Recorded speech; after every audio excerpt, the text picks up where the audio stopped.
guys, what's going on? Y'all already know who it is. It's your boy Q, and I'm back with another video for my YouTube channel. But before I start, make sure you like, comment, subscribe, and click that notification bell for the notifications. Ooh, wee, ooh, wee, ooh, ooh, wee.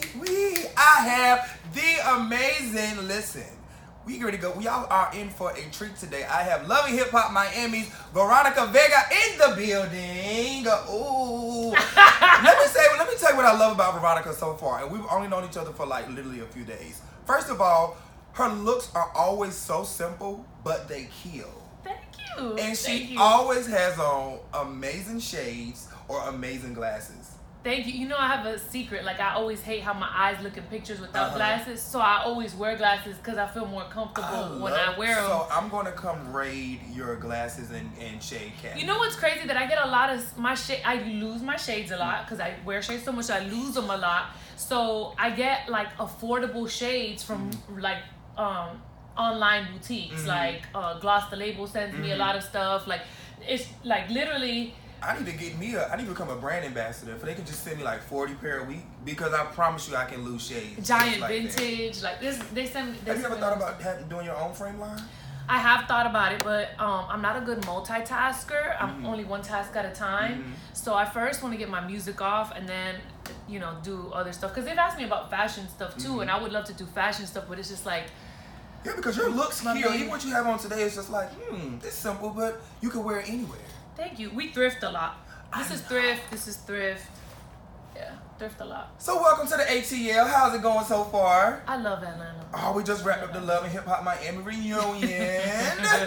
How was it? I know you can't give me details, but you know, how was it for you? It was intense. This, to me, you know, last year it was there was a lot of expectation to what my reunion was gonna feel like. Right. This year, you know, I'm just minding my business. Right. So when I went to the reunion, I was watching everyone else's show. Okay. And I was entertained. You was entertained? So we can't expect you like running up on nobody at the reunion? Can you say that? Nah, I didn't run up on anybody, but I said my piece on bitches. Okay, yeah. On bitches. Yes, I love it. So we know you for having amazing music, and we're going to get back into the Love and Hip Hop stuff, but I have to start from the beginning, and then we'll work our way up. Is that fine? Yes. So we know you have amazing records like Pay Me and Wicked. First of all, I love Pay Me. Thank you. You were snatched boots in that video. Goodness gracious. When can we expect more music from you? I have a new single called I Look Back coming out in a few weeks. Okay. We just want to make sure that we get the visuals right. Because what happened was when we put Pay Me out, and even Wicked, like people have an expectation when I put out music to put out a visual that matches the music. So I can't just put out music without a visual, I feel like, anymore, because and now people you set just the don't bar. accept it. You just set the bar, so you set the standard so high now. You can't just throw anything out there. Yeah. First of all, what you guys don't know, that you are a dancer. I'm not a professional dancer. No, she kills. Don't humble I it can't down. dance. I have rhythm. Shit on them. I have rhythm. Don't be humble. Shit on them. No, I have rhythm. I honestly, like, I can't even know. I can't shit on them because I wish I could shit on them for real. I would, like, if I could shit on them, I would be shitting on them every day, I swear. Period. But nah, like, I have rhythm. Well, I defend myself. I know that you've been doing music since you were 13 years old. Yeah. What was that moment that you said, okay, I'm good at this and this is what I want to do? When I was 13, I started doing singing lessons. I told my mom that I wanted to do music. So she put me in singing lessons, but I didn't take it serious. I would laugh. Like, you know, anybody who does vocal exercises or has seen it, it's kind of goofy a little bit. Yeah. And I couldn't, and I would laugh. Like, I would go and I'd be like, and I would just start laughing. And my mom was like, you know what? Stop wasting my money. I'm not doing this anymore. And she took me out. Right. And then a year later, I was like, no, I'm so serious. Like, I really, really, really want to do this. So she put me back in. And my vocal coach was like, yo, there's a lot that you really could do. She was like, I really believe in you. She was like, I know that there's this place. So before American Idol existed, there's this guy named Lou Pearlman who happens to be in jail now. But he's the person who discovered Backstreet Boys and NSYNC and Britney Spears and like all of these like pop artists from when I was younger. And he used to do conferences where people used to go there, like 2,000-3,000 people. Not to train, to go audition to get a deal. Same thing as like American Idol, and he would charge people for you to go. So it was like $1,500 a head type of thing. And it was only for 3 days. And he would do acting, singing, modeling, and dancing. And you would go there into a hotel with a whole bunch of people, and they would have auditions in different rooms, and then at the end, somebody would get a deal with him. Oh, nice. Type of thing. How far did you make it? I didn't make it far at all. I actually met an A&R there that was from Atlantic Records, and I ended up, from that moment, it just happened really fast at that time. So I had just started singing lessons. The lady was like, I know this place that you can go to audition to get a record deal. I went there. I didn't get a record deal from Lou Pearlman, but there was an A&R from Atlantic who introduced me to Craig Kalman, which is the CEO of Atlantic Records. Dope. And I went there a few weeks later. I created like a baby demo with this A&R guy. He took me over there, presented me to Craig Kalman. He didn't like my demo, but he was like, can you sing for me? And I sang for him a cappella, and he was like, and then he signed me on the spot, just off of singing a cappella, but never like off of. So you can sing, so you sing. So down south we say you sang. Yeah, I sang a little bit. So we can maybe a little later in the interview, we get you to spit out a little something. Just maybe. Oh, we're gonna jump right into that. So you have it's 2019. Valentine's Day just passed. Yeah. What were you doing Valentine's Day? Did you have a Valentine? I did have a Valentine, but I was fighting with the Valentine. Oh, so it wasn't, on Valentine's Day? Yeah. That's the day y'all supposed to be loving. I know, but my Valentine just don't have it all the way together. Oh. Well, we gonna speak some positivity over your Valentine. Yeah. So I think that you are one of those people that you have to meet in order to understand, or that you have to get to know. Because a lot of times on TV, and especially with reality TV, you can come across a certain way. Me myself being on the platform, I'm like, is that really how I came across? I'm really not that guy. So do you feel like people like perceive you as like the bitch, like, ooh? I have to look at her. It's very, very hard for me to judge myself watching television. Right. When I watch it, I actually think it's very funny. And I'm like, oh my God, this is so funny. I don't take it personal when I watch myself. So I can see how some people would think I'm a bitch, but if the thing is, I'm really honest. Yeah.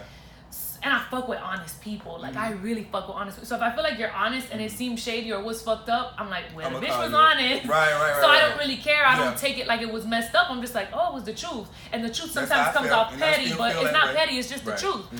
So I wouldn't consider myself a bitch from watching myself on TV, but I can see how some people, you know what I'm saying? I just feel like it's just like, okay, very no nonsense, very direct and straight black to the and point. white. Yeah, it's like it's no gray.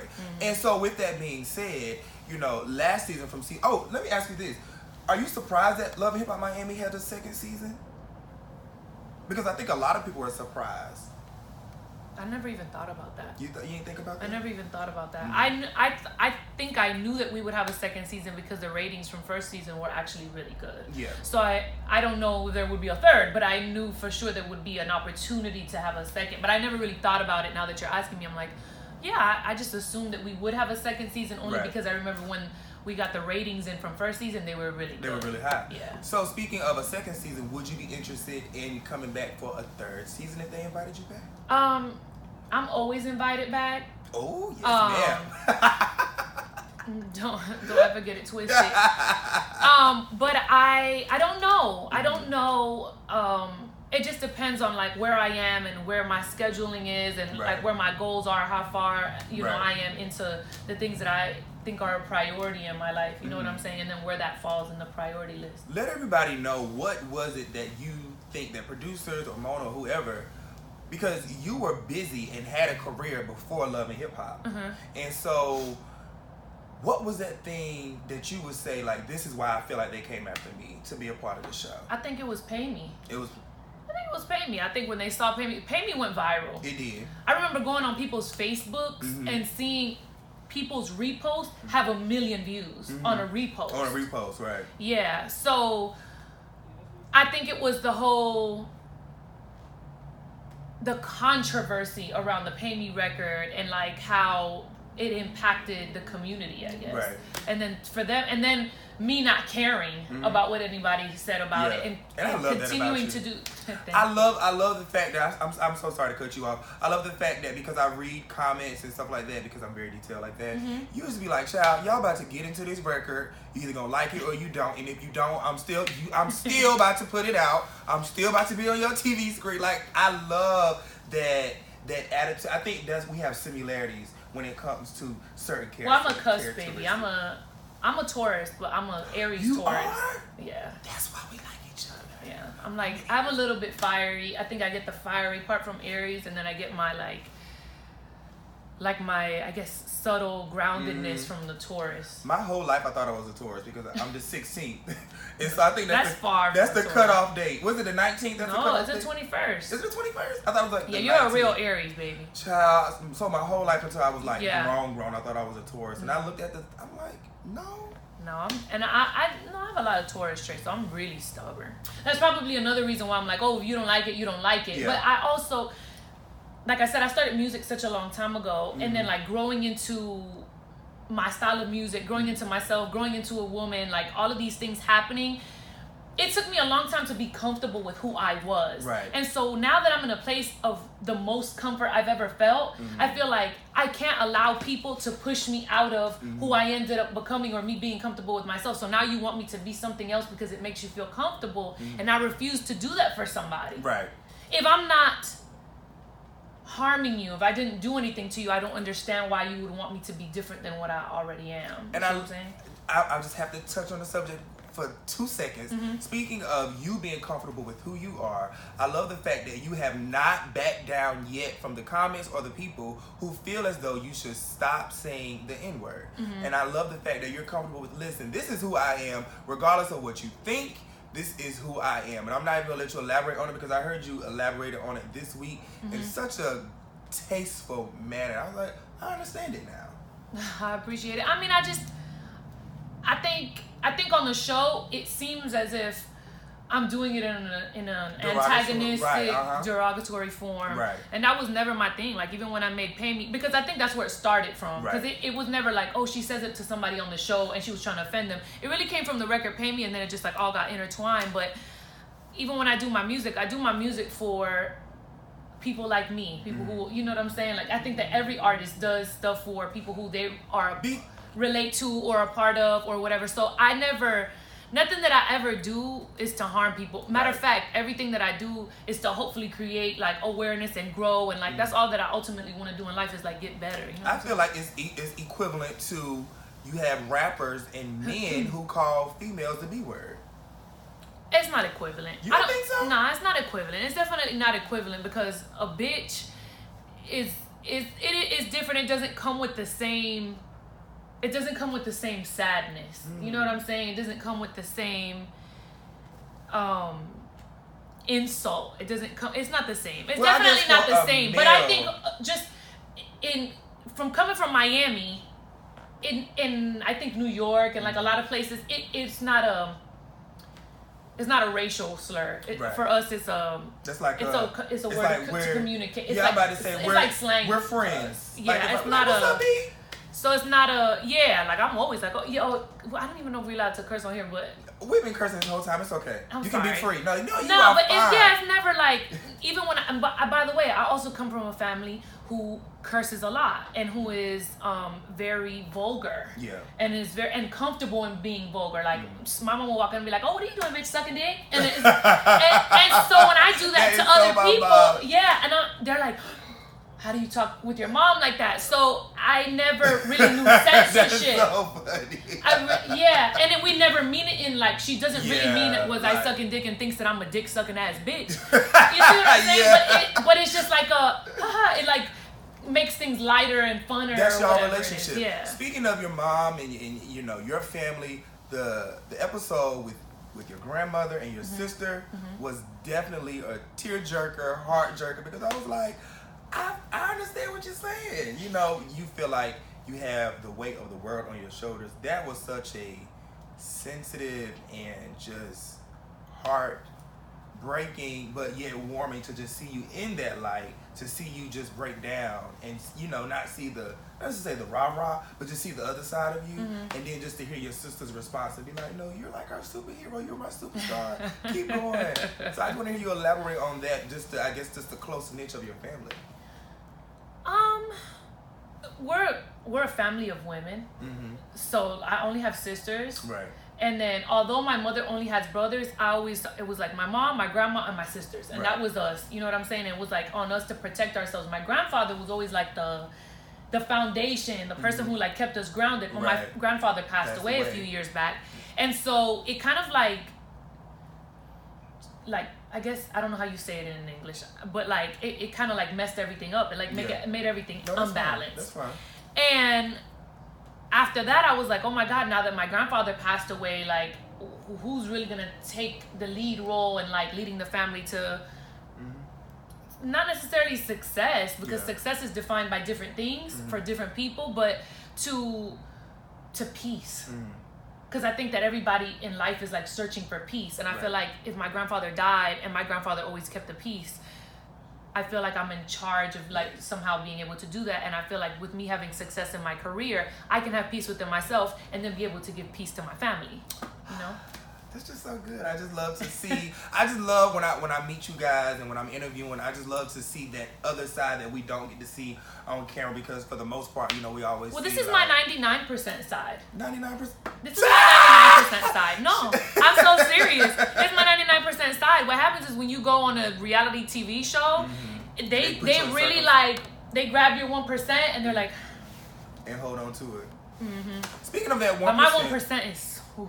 Oh, baby, that 1% is definitely a Taurus, baby. That baby it. bucks, honey. You hear me? So listen, I know last season that we saw that you and Homologist, I always say her name like so bad. You guys just went, your relationship just spiraled out of control. Are you guys at least in a cool place now? Yeah, we're cordial. That's great. We're cordial, yeah. So I always like to ask a few fun questions. If you could go and tour with another city of love and hip hop, where would you love to see yourself? Atlanta. Atlanta? Yes. Yes. I could definitely see you coming here. Yeah, but you know what? I wish I would have gone to Atlanta like season 3. Of there? Season 2, season 3. Ooh. That'd have been good. Yeah.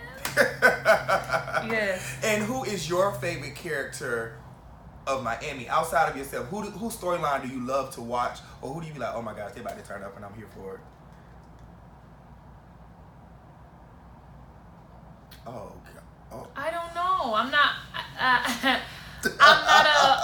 I actually haven't watched this season of Love and Hip Hop. It makes me like super nervous and like. So I don't. Last season I watched. This season I'm like, ooh, no. I'll watch things like as they come online. Yeah, like the little clips. Yeah, and I'm like, oh, okay, I see what happened this episode.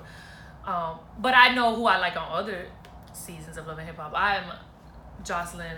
You love Jocelyn? Okay, so would you collaborate with her musically? Yeah, if it was right, if it was right, if it sounded right, if it made sense, yeah. Well, let me ask you this. This will be my last question. Do you feel like the music industry has respected your craft yet, or do you feel like you're still working to I think they've respected what I've done so far, but I think that I need to do a lot more, because I think that they're like, okay, cool, you've done something, but you haven't done enough. And I agree with that. I don't feel like it's not, So with that said, when are we expecting new music from you? In a couple of weeks. In a couple of weeks? Yes. Okay. In a couple of weeks. All right, so we're excited about that. Listen, oh my gosh, my voice is going out. Y'all know what time it is in Atlanta. That's how I feel. I know, right? Mine is like raspy. Good gracious, blooper like a mug. So let everybody know where they can find your music that's out already on all your platforms. Where can we find it? Well, they're on all platforms. So okay. if you're on YouTube, it's on YouTube. iTunes, Tidal, Amazon, Spotify, SoundCloud. Whatever you have, you can find it on there. And then Veronica Vega is my Instagram handle, my Twitter handle. And then if you're like a Facebook person, you could do Vegamundo, VegaMundo. Facebook is for family, child. They don't need to be on your Facebook. A lot of Pay Me really blew up on Facebook. Oh, really? Yeah. Okay. Well, listen, guys, time flies all the time when you're having fun. Veronica, give us one 2019 jewel or nugget or just positive affirmation. I love to end my videos just to hear different people's perspectives. Invest in yourself. I think a lot of people sometimes feel like they're lost and they don't know where to start. Starting starts with step 1. You don't eat an elephant in one bite. You start like a little bit at a time. So when you start investing in yourself, if you want to be a singer, then start going to singing lessons. If you want to start small, grow to big, everything you think that is so big, but it's it takes no amount of time to get to where you want to be. So invest in yourself. Like, the only way to really get confidence, the only way to find love in relationships is to find love within yourself. And you could start that by starting small and growing big. Like, you don't have to start big all at once. Preach to me. Preach to me. All right, guys, y'all make sure you like, comment, subscribe, and click that bell. It's your boy Q and Veronica Vega.